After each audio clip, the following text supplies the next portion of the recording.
where the mist kisses the leaves and every bud holds the flavor of our land. Welcome to paradise. Welcome to a Sri Lankan tea plantation. Today, we explore one of the crown jewels of Sri Lanka's agriculture, the world-famous Ceylon tea. To grow quality tea, the land must be just right. Acidic soil, good drainage, and perfect sun. Contour planting, erosion. Tea propagation usually starts here, at the nursery. 2 leaves and a bud. After 12 to 18 months in the nursery, the tea is ready for field planting, spaced neatly, row by row, like nature's own green carpet. Pruning helps keep the tea bush strong and maintain the plucking table. Plucking is an art.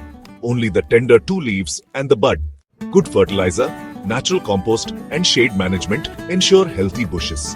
Organic farming methods are becoming popular too. From the field to the factory, the transformation begins. Withering to reduce moisture, rolling to break the leaf, fermentation to bring out flavor. And finally, Sri Lankan tea, branded as Ceylon tea, travels to every corner of the world, taking the taste of our hills to every teacup.